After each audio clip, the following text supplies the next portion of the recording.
Halo teman-teman semua, apa kabarnya? Semoga semuanya dalam keadaan baik dan sehat ya. Ketemu lagi dengan saya Feby. Visi saya adalah ingin membantu teman-teman semua untuk mendapatkan versi terbaik dari diri teman-teman sendiri, baik dalam hal penampilan, kesehatan maupun juga penghasilan. Nah teman-teman, hari ini saya mau ngomongin lagi soal buku ya. Jadi kemarin tuh saya baca buku yang judulnya ini, Atomic Habit. Ya teman-teman, ini kelihatan nggak di situ, kelihatan kebalik nggak ya? Semoga nggak. Jadi judulnya adalah Atomic Habit ya, karya James Clear. Jadi ini buku bagus banget, salah satu New York Times bestseller ya. Jadi saya kemarin membaca buku ini dan begitu banyak mendapat aha moment atau banyak mendapat pelajaran yang bisa saya terapkan dalam kehidupan sehari-hari saya untuk menjadi versi saya yang lebih baik ya. Jadi makanya saya ingin share ke teman-teman semua. Jadi intinya buku ini teman-teman ya, Atomic Habit ini membicarakan tentang bagaimana perubahan-perubahan kecil di dalam kehidupan kita gitu ya, itu ternyata bisa membawa dampak perubahan yang besar ya.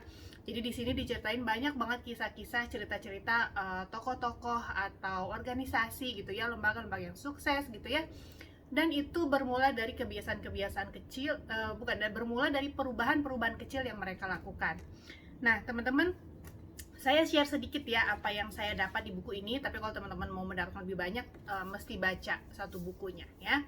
Jadi buku ini cukup tebal, tapi babnya itu singkat-singkat. Jadi kalau teman-teman mau baca satu bab satu hari itu masih oke banget ya, dan sangat menarik isinya ya. Salah satu yang saya dapatkan yang begitu halaman-halaman pertama yang saya dapatkan pelajaran berharganya adalah tentang 3 lapisan perubahan perilaku ya teman-teman ya. Jadi kita itu teman-teman kalau pada saat mau merubah kebiasaan gitu ya, siapa yang di sini yang teman-teman seringkali merasa merubah kebiasaan tapi kok balik lagi kebiasaan lama gitu ya. Nah banyak juga yang seperti itu, saya juga termasuk seperti itu gitu ya, untuk somehow di beberapa hal gitu. Nah, di sini ternyata saya belajar teman-teman bahwa ada 3 lapisan perubahan perilaku ya. Jadi dari lingkaran yang paling kecil, kedua, kemudian yang paling gede ya. Nah, lingkaran yang paling kecil itu adalah identitas. Nah, kemudian lingkaran yang kedua itu adalah proses, lingkaran yang ketiga paling luar itu adalah hasil. Nah, seringkali kita itu melakukan kebiasaan atau melakukan perubahan itu berfokus pada hasilnya. Ya, jadi katanya bukan salah dari ketiga hal ini, tapi itu biasanya adalah ada perbedaan pada ketika kita melakukan kebiasaan dan berbeda pada arah perubahannya ya. Jadi kebanyakan orang misalkan nih itu melakukan perubahan itu berfokus pada hasil. Contoh, misalkan mau menurunkan berat badan ya teman-teman ya. Jadi hasilnya itu adalah penurunan berat badan gitu. Kemudian prosesnya misalkan kita rajin berolahraga, rutin datang ke gym gitu ya, itu prosesnya, contoh ya. Dan kalau misalnya identitas, nah identitas itu adalah seperti apa citra diri yang kita bayangkan atau kita itu ingin menjadi sosok seperti apa. Ya, seringkali kalau misalnya kita tujuannya menurunkan berat badan gitu ya, berfokus pada hasilnya aja.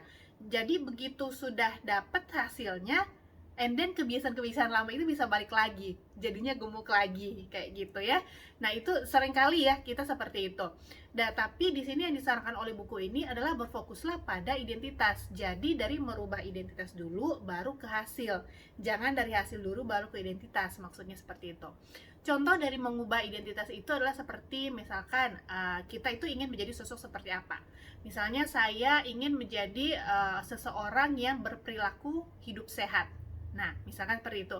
Jadi ketika kita mau melakukan sesuatu, misalkan kita mau makan seenaknya gitu ya, atau misalnya kita nggak olahraga seminggu gitu, kita kan mikir apakah itu yang akan dilakukan oleh seseorang yang berperilaku hidup sehat? Tentu tidak gitu ya. Jadi dari situ, nah ketika kita mempunyai perubahan pada identitas kita, itulah yang akan membuat perubahan itu lebih bertahan lama teman-teman ya. Jadi karena seringkali katanya kalau perubahan itu hanya berdasarkan hasil, itu tidak bertahan lama. Ya mungkin saya sering ingatnya yang paling gampang, contoh orang yang tadi ya, yang mau menurunkan berat badan, hasilnya hanya berfokus pada hasilnya aja. Mungkin seminggu diet mati-matian gitu ya, udah dapat hasil, terus habis itu lupa gitu sama kebiasaan-kebiasaan hidup sehat yang harus dilakukan, and then dia naik lagi gitu berat badannya ya. Nah, katanya karena teman-teman identitas kita itu berasal dari kebiasaan kita. Jadi makanya nggak heran gitu ya, misalkan seringkali banyak orang bijak bilang you are what you eat gitu ya. Jadi atau apa yang kita lakukan, kita kerjakan sehari-hari, kebiasaan-kebiasaan kita itu akan membentuk identitas kita. Ya, makanya teman-teman untuk merubah kebiasaan itu pun, nah di sini disarankan di Atomic Habit itu kita nggak bisa langsung semerta-merta merubah kebiasaan plek gitu ya, langsung berubah, nggak mungkin gitu. Tapi harus dari sedikit demi sedikit, hari demi hari, dan nanti lama-lama itu akan menjadi terbentuklah sebuah kebiasaan yang baru. Either itu yang buruk atau yang baik gitu ya. Tapi pasti itu dari sedikit-sedikit dulu gitu ya. Jadi makanya di buku ini juga diajarkan untuk berubahlah 1% lebih baik setiap harinya gitu ya. Nggak usah kita berharap langsung 50%, 100% langsung lebih baik besoknya gitu, tapi berusaha untuk 1% lebih baik setiap harinya ya. Dan kemudian teman-teman di sini hal berikutnya yang saya pengen share ke teman-teman semua adalah tentang 2 langkah sederhana gitu ya. 2 langkah sederhana untuk merubah kebiasaan kita. Tadi pertama adalah dengan putuskan dulu kita itu tipe orang yang seperti apa yang kita mau. Jadi putuskan tipe orang yang Anda cita-citakan. Misalkan contohnya tadi, saya ingin menjadi seseorang yang dengan perilaku hidup sehat, misalnya seperti itu ya. Atau saya mau menjadi pasangan yang mendukung suami saya atau pasangan saya untuk menjadi lebih baik, dalam arti maksudnya dia mendukung kalau suaminya mau berkarir, mau belajar gitu maksudnya ya. Kemudian misalkan saya ingin menjadi seorang ibu yang menjadi orang tua dan juga ingin menjadi sekaligus sebagai bisa berperan sebagai temannya anak-anak gitu, dalam arti ya anak-anak itu bisa bercerita dengan dengan aman dan dengan jujur ke kita gitu ya. Itu kalau saya ya, itu salah satu cita-cita saya. Jadi ingin menjadi orang tua yang nggak hanya orang tua tapi juga bisa seperti teman untuk anak-anaknya ya. Jadi anak-anak itu nggak akan takut kalau bercerita ke kita gitu ya. Nah, karena menurut saya itu penting. Jadi saya ingin menjadi orang tua yang seperti itu. Nah, teman-teman misalkan dalam hal apapun teman-teman ingin menjadi, nah itu harus diputuskan. Ingin menjadi orang seperti apa. Nah, itu dari buku ini dikatakan seperti itu ya. Dan kemudian yang kedua, buktikan pada diri sendiri dengan kemenangan-kemenangan kecil ya. Jadi kita mau menjadi seperti apa, kemudian buktikan pada diri sendiri dengan kemenangan-kemenangan kecil. Kita melakukan perubahan kebiasaan-kebiasaan baru yang sedikit demi sedikit, tapi itu akan membawa hasil yang tentunya lebih baik gitu ya. Dan kemudian teman-teman ada 4 langkah sederhana untuk membangun kebiasaan baik kalau dari buku ini ya. Jadi buku ini tuh terutama membicarakan tentang ini nih, 4 langkah sederhana untuk membangun kebiasaan lebih baik. Jadi intinya nomor 1 itu adalah kita harus menjadikannya terlihat. Dalam arti contoh misalkan kita itu tahu kita ini kayaknya kurang minum air nih gitu ya. Jadi kita kan tahu harus minum air misalnya 1,5 sampai 2 liter sehari. Nah, gimana caranya supaya kita bisa minum segitu setiap hari konsisten adalah dengan kita misalkan menyiapkan air minum kemanapun kita pergi gitu ya. Jadi misalkan kita selalu menyiapkan botol yang seukuran 1,5 liter gitu ya, berisi air, dan itu yang kita taruh di dekat kita misalkan saat bekerja gitu ya, dan kita membawa botol air minum kita kemana-mana. Itu salah satu contoh menjadikannya terlihat gitu ya.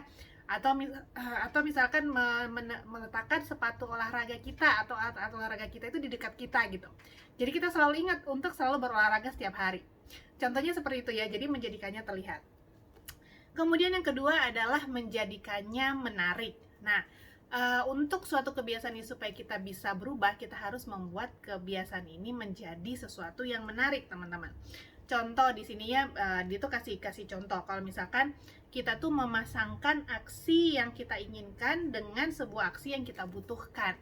Contoh, menjadikannya menarik. Jadi misalkan nih, kita mau membentuk kebiasaan untuk bisa baca buku gitu ya. Sementara kita itu seringkali nggak bisa baca buku mungkin karena kita terlalu banyak main medsos atau misalkan nonton drakor gitu ya. Nah, tapi kita bisa memasangkan contoh misalkan saya baru bisa nonton drakor hal ini kalau saya sudah baca buku 1 bab. Nah, misalkan seperti itu. Jadi dipasangkan gitu ya. Dan kemudian menjadikannya mudah dalam arti kita itu memang tidak selalu semerta-merta langsung bisa merubah kebiasaan plek kayak tadi seperti saya bilang ya. Jadi makanya kita harus menjadikannya mudah. Jadi contoh, dibandingkan kita mengatakan bahwa membaca satu bab per hari, mungkin kita bisa bilang membaca satu halaman per hari ya. Bukan berarti teman-teman kita akan terus membaca satu halaman per hari, tapi bisa jadi loh misalnya satu halaman itu menarik dan kita akan melanjutkannya sampai satu bab ya kan. Tapi dalam pola pikir kita mengatakan bahwa saya akan membaca satu halaman per hari, itu lebih mudah ya kan. Kalau bisa satu halaman per hari harusnya bisa dong, masa nggak bisa gitu kan. Dan kemudian yang keempat adalah menjadikannya memuaskan.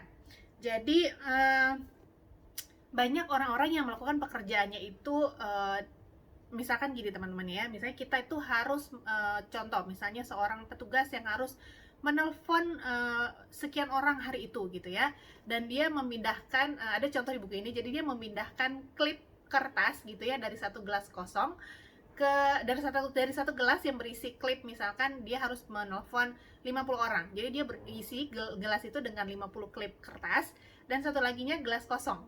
Jadi begitu dia telepon satu, dia pindahin satu. Begitu telepon satu, pindahin satu sampai habis gitu ya. Sampai terpindah semua. Nah, itu katanya bisa membuat kita tuh merasa puas ketika klip itu berpindah gitu ya. It means berarti kita sudah melakukan pekerjaan kita, dan itu kita menjadikannya memuaskan. Itu salah satu contoh teman-teman ya yang bisa kita lakukan, dan ada beberapa contoh lain dalam buku ini, teman-teman harus baca kalau mau tahu contoh yang lain ya.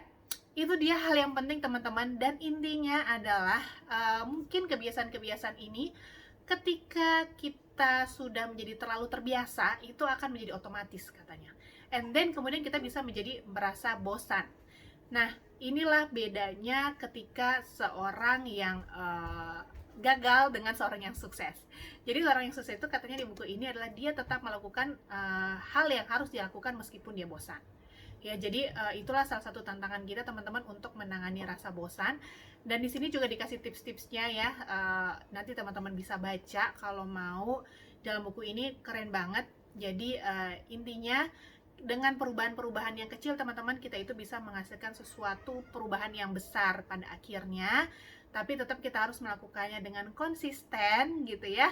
Konsisten dan bisa mengatasi rasa bosan tersebut ya. Dengan tetap berpeniat tadi kita mau menjadi orang yang seperti apa gitu ya. Nah teman-teman, itu aja dari saya untuk hari ini. Buku ini keren banget, jadi teman-teman bisa beli dimanapun teman-teman mau gitu ya. Di toko-toko buku, toko online juga ada. Menurut saya ini akan sangat membantu teman-teman bisa menggunakannya di setiap aspek kehidupan teman-teman yang ingin teman-teman jadi lebih baik gitu ya. Untuk merubah kebiasaan, bagaimana cara merubah kebiasaan lebih baik, termasuk untuk merubah kebiasaan buruk teman-teman ya. Jadi misalkan dalam hal merokok contohnya ya, nah itu bisa dipakai ini juga dengan kebalikannya. Jadi menjadikannya tidak terlihat, menjadikannya tidak menarik, menjadikannya tidak mudah, dan menjadikannya tidak memuaskan merokok itu ya. Jadi ada di sini juga dijelaskan. Jadi semoga apa yang saya sampaikan membantu teman-teman. Have a nice day, have a great day, stay safe, bye bye.